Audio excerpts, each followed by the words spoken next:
বিষয়ক সম্পাদক, ঢাকা বিশ্ববিদ্যালয়ের ছাত্রদল। আপনারা জানেন যে গত 30 জুন আমাকে কোনো ধরনের পূর্ব নোটিশ এবং সুকোজ নোটিশ ছাড়া, তদন্ত ছাড়া জাতীয়তাবাদী ছাত্রদলের কেন্দ্রীয় সংসদ ছাত্রদলের সকল পদ এবং সদস্য পদ থেকে স্থায়ীভাবে বহিষ্কার করে। তো আমাকে কোনো ধরনের কারণ জানানো হয়নি। নোটিশে উল্লেখ ছিল যে এখানে আমার সাংগঠনিক শৃঙ্খলা ভঙ্গের অভিযোগ। পরবর্তীতে আমি একটা মিডিয়ার মাধ্যমে জানতে পারি যে আমাকে ছাত্র শিবির সংশ্লিষ্টতায় বহিষ্কার করা হয়েছে ছাত্রদল থেকে। তো যেই ভিডিওর জন্য আমাকে বহিষ্কার করা হয়েছে সেটি ছিল 2017 সনের, আজ থেকে প্রায় 7-8 বছর আগে। এবং আমি ঢাকা বিশ্ববিদ্যালয়ে ভর্তি হই 2018 সালে, এবং 18 সাল থেকেই ঢাকা বিশ্ববিদ্যালয়ের ছাত্রদলের সাথে আমি সম্পৃক্ত। আমি শিক্ষা ঐক্য ও প্রগতির পতাকাবাহী ঐতিহ্যবাহী সংগঠন বাংলাদেশ জাতীয়তাবাদী ছাত্রদল, স্বৈরাচার এরশাদ পতনের 90-এর গণ আন্দোলন সহ এই দেশের সকল গণতান্ত্রিক আন্দোলনের অগ্রসেনানী জাতীয়তাবাদী ছাত্রদল। এই সংগঠনে রয়েছে ফ্যাসিস্ট হাসিনার বিরুদ্ধে বকচিতে লড়াইয়ের ইতিহাস, দীর্ঘ 17 বছর লড়াই সংগ্রাম করা নির্যাতিত হওয়া মধ্যম সংগঠন বাংলাদেশ জাতীয়তাবাদী ছাত্রদল। আমার নানা মরহুম মাওলানা আবু তাহের ভূঁইয়া ছিলেন জিয়া পরিবারের গৃহশিক্ষক, এবং দেশনায়ক জনাব তারেক রহমান এবং মরহুম আরাফাত রহমান পুকুর গৃহশিক্ষক ছিলেন। তিনি আমাদের সবসময় শহীদ প্রেসিডেন্ট জিয়াউর রহমানের আদর্শ, সততা, নিষ্ঠা এবং দেশনেত্রী বেগম খালেদা জিয়ার সংগ্রাম, সততা ও দেশপ্রেমের গল্প শুনতেন। আমার ছোটবেলা থেকে ইসলামী সঙ্গীতের উপর দক্ষতা ছিল এবং স্থানীয় অনেক পুরস্কার অর্জন করি। আমার এক সময় একটা স্বপ্ন ছিল যে আমি একটি শিল্পী গোষ্ঠীতে কাজ করে একজন পেশাদার শিল্পী হিসেবে, ইসলামী সঙ্গীত শিল্পী হিসেবে নিজেকে প্রতিষ্ঠিত করব। সেই সুবাদে সাভারে আমি যখন এইচএসসিতে পড়ি, তখন আমার কয়েকজন বন্ধুর মাধ্যমে মল্লিক একাডেমি নামক একটি সংগঠনের সাথে আমার পরিচয় হয়, যারা গান শেখায়, বিভিন্ন ইসলামী সঙ্গীতের প্রোগ্রাম করে বিভিন্ন চ্যানেলে। তো আমি জানতাম না যে সেটা শিবিরের কোনো অঙ্গ সংগঠন। যখন আমি এই পরবর্তীতে ক্লাস শুরু করি, হঠাৎ করে একদিন বড় ভাইরা বললেন যে আগামীকাল একটি গানের শুটিং হবে, তোমরা রেডি হয়ে আসো। যেহেতু আমি একজন শিল্পী হওয়ার ট্রাই করতেছি, গান শিখতেছি, তো আমি উৎফুল্ল ছিলাম যে আমি কালকে আমার একটা শুটিং হবে এবং রেকর্ডিং হবে। ওখানে স্পটে গিয়ে আমি জানতে পারি যে এটা শিবিরের একটা গান। তো আমি যেহেতু কোনো আমার আইডিওলজি ছিল না, বা নির্দিষ্ট কোনো দলের উপর আমার কোনো বিশ্বাস ছিল না, সেহেতু আমি কোনো আপত্তি করি না এবং সেই গানের একটা শর্ট ক্লিপে অংশগ্রহণ করি। যেহেতু আমি সবেমাত্র এইচএসসিতে অধ্যয়নরত এবং গ্রামে বেড়ে ওঠা একজন মাদ্রাসা শিক্ষার্থী, তাই বাংলাদেশের রাজনৈতিক আইডিওলজি সম্পর্কে আমার কোনো ধারণা বা জানাশোনা ছিল না। এর কিছুদিন পরেই আমার এইচএসসি এক্সাম শুরু হয়ে যাওয়ায় মল্লিক একাডেমি ছেড়ে চলে আসি, এবং আমি তাদের সাথে কোনো ধরনের যোগাযোগ রাখিনি। শিবিরের কোনো কমিটিতে তো দূরের থাক, শিবিরের কোনো সাংগঠনিক রাজনীতির সাথে আমার কোনো সম্পৃক্ততা ছিল না কখনো। এইচএসসি এক্সাম শেষ করে এডমিশন প্রিপারেশন নেই এবং দাবিতে চান্স পাই। 2018 সালের শুরুতে হলে উঠি এবং সক্রিয়ভাবে কোটা সংস্কার আন্দোলন 2018-তে অংশগ্রহণ করি। তখন আমি হল ছেড়ে দিয়ে মিরপুরে উঠি। পরবর্তীতে আমি আবারও হলের গণরুমে উঠি, এবং গণরুম, গেস্ট রুমের যে মানসিক অত্যাচার, ছাত্রলীগের যে নির্মম নির্যাতন, সেগুলোতে আমি মানসিকভাবে ভেঙে পড়ি। এবং 2018 সালের শেষ দিকে ছাত্রদলের বাইরের সাথে আমার যোগাযোগ হয়। তখন থেকে আমি ছাত্রদলে আসা যাওয়া শুরু করি। একদিন হল ছাত্রলীগের একজন আমাকে ছাত্রদল নেতাদের সাথে সোহরাওয়ার্দী উদ্যানে দেখে ফেলে, এবং আমার কয়েকজন ব্যাচমেটকে নিয়ে প্ল্যান করে আমাকে মিথ্যা অভিযোগ দেওয়া হয়, যার কোনো সত্যতা পাওয়া যায়নি। কিছুদিন পর আমাকে হুমকি দামকি দিয়ে হল থেকে বের করে দেয়। এর পরবর্তীতে 2019 সালের ডিসেম্বর থেকে আমি প্রকাশ্যে ঢাকা বিশ্ববিদ্যালয়ে ছাত্রদলের রাজনীতি শুরু করি। পরবর্তীতে হাসিনা বিরোধী এমন কোনো রিস্কি জোন নেই, এমন কোনো রিস্কি মুভমেন্ট নেই যেখানে আমার সরব উপস্থিতি ছিল না। ক্যাম্পাস এবং ক্যাম্পাসের বাইরে প্রায় সকল প্রোগ্রামে আমি সক্রিয়ভাবে অংশগ্রহণ করি। ক্যাম্পাসে একাধিকবার আহত হয়। ছাত্রদলের বর্তমান নেতৃবৃন্দ এর সাক্ষী। 28 অক্টোবরের পরবর্তী সময়ে প্রতিদিনই ঢাকার বিভিন্ন স্থানে প্রোগ্রাম করে বেরিয়েছি। প্রতিদিনই গ্রেপ্তার, হামলা, এমনকি মৃত্যুর প্রস্তুতি নিয়ে বের হতাম। ছোট ভাইয়ের কাছে ছাত্রদল নেতৃবৃন্দের নাম্বার দিয়ে বের হতাম, যেন না ফিরলে অন্তত তাদেরকে জানানো যেতে পারে। অফলাইনের পাশাপাশি অনলাইনেও ছিলাম সরব। ঢাবির প্রায় সবাই আমাকে ছাত্রদল হিসেবে চিনত অনলাইন অ্যাক্টিভিটিসের জন্য। ছাত্র জনতার জুলাই আগস্ট আন্দোলনে আমি ছাত্রদলের হয়ে প্রতিদিন ঢাকার বিভিন্ন জায়গায় সক্রিয় অংশগ্রহণ করি এবং একাধিকবার আহত হই। বুক পকেটে চিঠি এবং আইডি কার্ডের কপি নিয়ে আমি আন্দোলনে যেতাম, যেন লাশটা অন্তত পরিবারের কাছে পৌঁছায়। 3 আগস্ট উত্তরায় গ্রেফতার হয় এবং 2 জন পুলিশের সহায়তায় আমি সেখান থেকে মুক্তি পাই।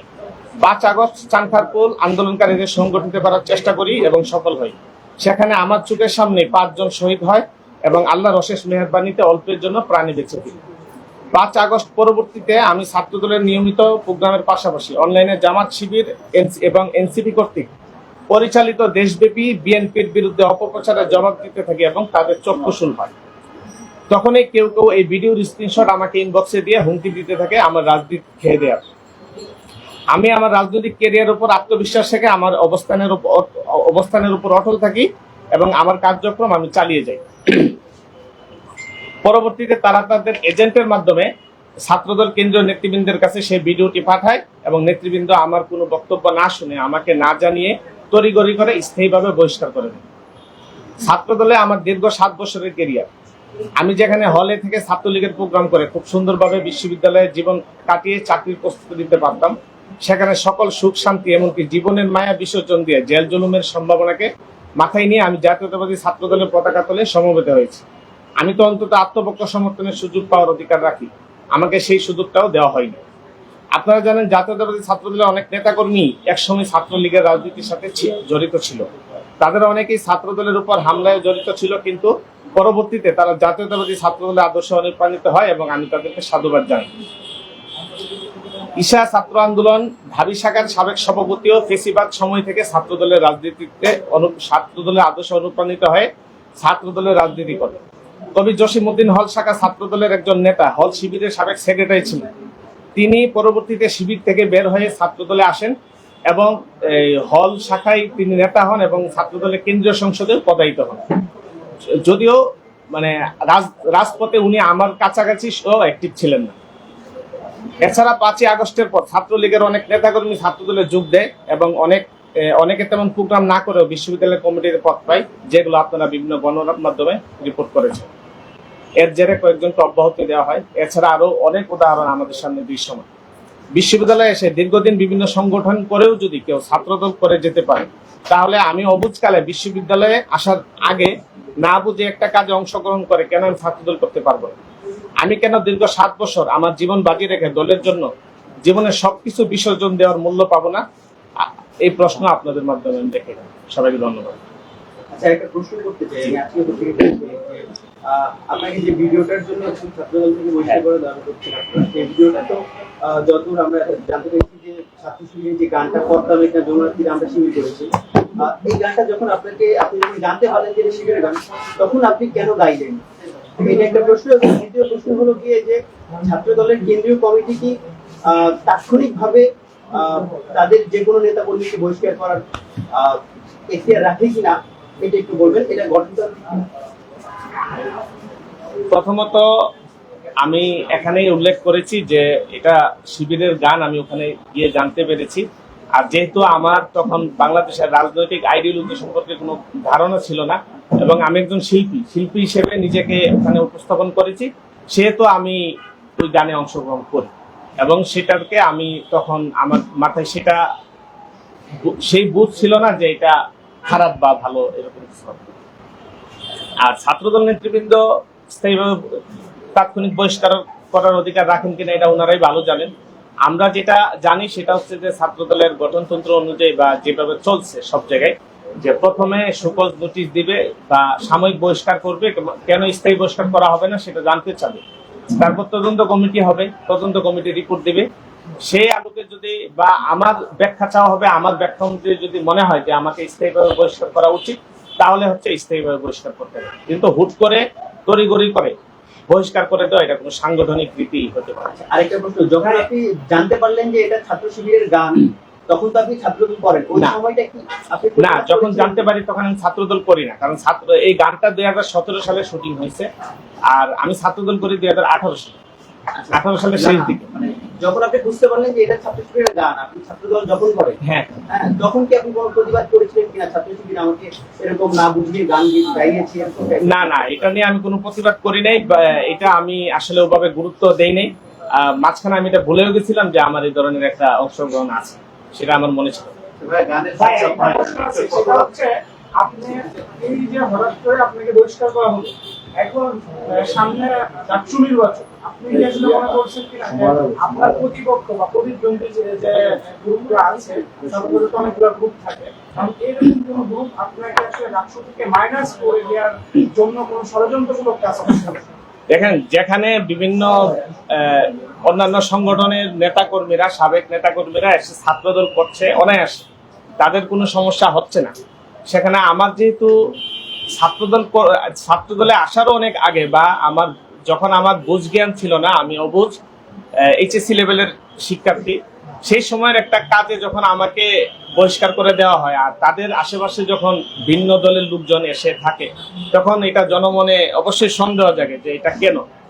আমরা বাতাসে কিছু কথা ভেসে বেড়াচ্ছে, সেটা হচ্ছে যে বিশ্ববিদ্যালয়ে ডাকসু কেন্দ্রিক কিছু মেমি পেজ হয়েছে, তো সেই পেজগুলোতে বিশ্ববিদ্যালয়ের নেতৃবৃন্দের পাশাপাশি আমাদেরকেও দেখানো হতো হেভিওয়েট হিসেবে বা একটু জনপ্রিয় হিসেবে। আমি মনে করি যে সেটাও একটা কারণ হইতে পারে যে আমাকে ঠেকানো বা আটকানো। হ্যাঁ, আমি মনে করছি যে এটা শিবিরই কোনো কারণ না, এর বাইরেও আরো অনেক কারণ আছে যেগুলো আমরা জানি না বা যেগুলো সামনে আসে। আচ্ছা, আরেকটা ব্যাপার হচ্ছে আপনি তো ছাত্রলীগ করেছেন, আপনাদেরকে 7 বছর অনেক জেল জুলুম করেছে, এখন কি ছাত্রের মতো আগে সেই 7 বছর ক্ষমতা আছে? হ্যাঁ, অবশ্যই আছে। আমি তো ছাত্রদলকে ভালোবেসে ছাত্রদল করি। আমি তো কোনো কিছু পাওয়ার উদ্দেশ্যে, বা আমরা যখন ছাত্রদল করেছি তখন তো শেখ হাসিনার কখনো পতন হবে বা কখনো সুদিন আসবে সে আশাটা আমাদের ছিল না, বা সেরকম কোনো সম্ভাবনা আমাদের চোখের সামনে ছিল না। তো সেই জায়গা থেকে আমরা কেবল এই দেশের মানুষ, এই দেশের গণতন্ত্র এবং দলের প্রতি ভালোবাসার জায়গা থেকে আমরা দল করেছি, এবং সেই ভালোবাসা এখনো বিদ্যমান। কারো জন্য, কারো হটকারিতার জন্য আমরা সেই ভালোবাসায় কোনো ডাক করবো।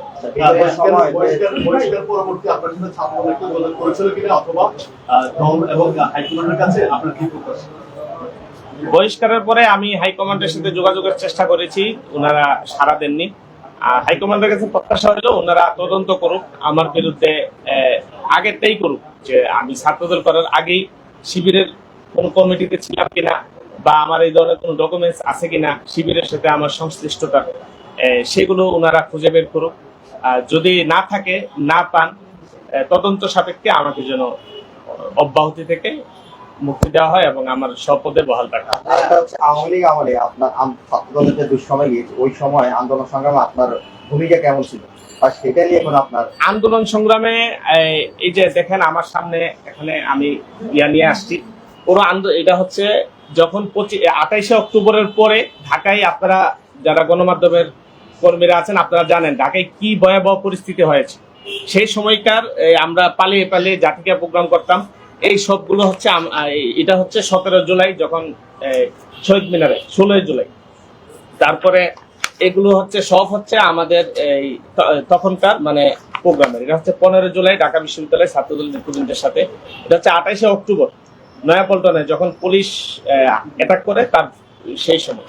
তারপরে এগুলো হচ্ছে সবগুলো 28শে অক্টোবর পরবর্তী প্রোগ্রাম 2023 সনের, 2021 সনের, 22 সনের সবগুলো। পুরো আন্দোলনে যত ধরনের প্রোগ্রাম ছিল সবগুলোতে আমি অ্যাক্টিভ ছিলাম, এবং ছাত্রদল নেতৃবৃন্দ উনারাও জানেন। নাসির ভাই সেখানে আমি দীর্ঘদিন প্রোগ্রাম করেছি একসাথে। রাকিবুল হাসান রাকিব ভাই ঢাকা বিশ্ববিদ্যালয়ের আহ্বায়ক থাকাকালীন ভাইয়ের সাথে দীর্ঘদিন প্রোগ্রাম করেছি। ওনারাও জানেন যে ছাত্রদলে আমার কতটুকু টেক ছিল, কতটুকু অবদান ছিল, এবং ছাত্রদলের প্রতি আমি কতটুকু ডেডিকেটেড এবং লয়াল ছিলাম, এটা ওনারা জানেন। যে গানটা শুটিং করেছেন এটা সম্ভবত ছাত্র শিবিরের থিম সং। হ্যাঁ, ছাত্র শিবির আমাদের জনমতে বা আমার জনমতে তাদের নিজস্ব অনুসারে এইসব সেন্সিটিভ গানে বা এরকম শুটিং কাউকে রাখে না। এই বিষয়টা ক্লিয়ার করবেন। আর এতদিন পরেই কেন আপনাকে বহিষ্কার করা হলো, এর মধ্যে কি জানতে পারেন যে ছাত্রদল? এবং আরেকটা বিষয় যে আপনি বললেন অন্যান্য সংগঠন থেকে অন্যান্য সংগঠন করে ছাত্রদল করছে, এই সুযোগে কি ছাত্রলীগ পুনর্বাসিত হচ্ছে কিনা? এবং আরেকটা বিষয় যে আপনি জি, ছাত্রলীগ পুনর্বাসিত হচ্ছে কিনা সেটা ঢাকা বিশ্ববিদ্যালয়ে আমি ওইরকম মনে করি না যে ছাত্রলীগ পুনর্বাসিত হচ্ছে। কিছু ক্ষেত্রে ছাত্রলীগের যারা 5ই আগস্টের আগে ছাত্রলীগ ছিল এবং পরবর্তীতে 5ই আগস্টের পরে ছাত্রদলে আসছে, তারা হয়তোবা আমি বিশ্বাস করি যে তারা এক সময় ঢাকা বিশ্ববিদ্যালয়ের শিক্ষার্থীদের সবার তো সেই ধরনের ক্যাপাসিটি ছিল না যে বাইরে থেকে মেসে থেকে একটা আন্দোলন করবে, পার্টি করবে। তো তাদের সেই ক্যাপাসিটি ছিল না এবং তারা 5ই আগস্টের পরে সুযোগ পেয়েছে এবং তারা ছাত্র দলে এসেছে, এটাই আমি বিশ্বাস করি। আচ্ছা, আরেকটা প্রশ্ন সেটা হচ্ছে যে এই সময় আপনি ছাত্রদলের রাজনীতি করছেন, অনেক সময় ছাত্রদল ফেরেই একটা সুসময়, এই সুসময়ে এসে আপনার একটা খোঁজ পেয়ে আপনার সাথে যোগাযোগ না করে আপনাকে বহিষ্কার করে দিল। এটা সামনের রাজনীতিতে ছাত্রদলের জন্য, সাধারণ শিক্ষার্থী যারা ছাত্রদলের রাজনীতিতে আসবে তাদের জন্য একটা চিন্তার বিষয় বা কোনো ভয়ের বা বহিষ্কৃত হয়ে যাবে এমন কোনো ভয়? তা তো অবশ্যই আছে যে অলরেডি ঢাকা বিশ্ববিদ্যালয়ের ছাত্র দলের যারা অনেক নতুন কর্মীরা তারা ছাত্রদল থেকে মানে হতাশ হয়ে গেছে এবং তারা হচ্ছে মানে ছাত্রদলের প্রতি বিশ্বাস রাখতে পারতেছে না যে এতদিন আপনি রাজনীতি করে যদি আপনার এই পরিণতি হয় তাহলে আমাদের কি হবে। এটা একটা ইস্যু আছে এবং অন্যরা হচ্ছে এটা আমি আশা করবো ছাত্রদল কেন্দ্রীয় সংসদ সেই ভয় থেকে তাদেরকে কাটিয়ে উঠতে সাহায্য করবে। সর্বশেষ আপনি এখন কি চাচ্ছেন? ভাই, আমি কিন্তু একটা বিষয় আমি একটু দেরি করে আসছি ভাই, একটু জানতে চাবো শুধু আপনি একটু শর্টে বলবেন কেন কি নোটিশে কি আপনাকে বহিষ্কার করা হয়েছে একটু বলবেন। আমাকে নোটিশ দেওয়া হয়েছে, আমাকে বলা হয়েছে যে আমি মানে যে নোটিশে লেখা হয়েছে সাংগঠনিক শৃঙ্খলা ভঙ্গের দায়। আমার যদি সাংগঠনিক শৃঙ্খলা ভঙ্গ হয়ে থাকে সেটা দায়ী হবে 2018 থেকে 2025-এর মধ্যে, যেহেতু এই সময়টা আমি সংগঠনে ছিলাম। এর আগে আমি সংগঠনে ছিলাম না। এর আগের একটা কাজ যেটা আমি না বুঝে অবুঝ অবস্থায় করেছি সেটার জন্য সাংগঠনিক শৃঙ্খলা ভঙ্গের কোনো অভিযোগ আসলে গ্রহণযোগ্য নয় এবং এটা নীতি নৈতিকতার পরিপন্থী। ভাইয়া, যে বিষয়টা বললাম যে ছাত্র শিবির তো এইসব সেন্সিটিভ শুটিং এ তাদের লোক ছাড়া রাখে না এবং আপনি ইন্টারমিডিয়েট ছিলেন তখন, তো তখন কি মানুষ একটা অবস্থায় থাকে রাজনীতি না বোঝা অবস্থা? হ্যাঁ, ইন্টারমিডিয়েট অবস্থায় রাজনীতি না বোঝার অবস্থায় অবশ্য অনেকেই থাকে যারা আমাদের মতো গ্রামে বড় হয়েছে। যারা ঢাকায় থাকে তারা আসলে আপনি দেখেন জুলাই আন্দোলনে ইন্টারমিডিয়েট ছাত্রদের অবদান অনেক বেশি ছিল।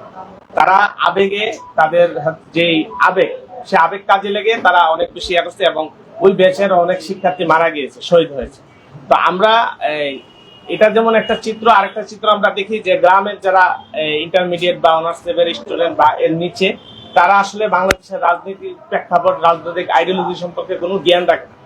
আর শিক্ষা প্রতিষ্ঠানগুলো যেহেতু ছাত্রদল বলেন বা কোনো ক্রিয়াশীল সংগঠনগুলো এই মাধ্যমিক এবং উচ্চ মাধ্যমিক লেভেলে কোনো কাজ করে না, কাজ নেই, সেহেতু শিবির সেই জায়গায় কাজ করে।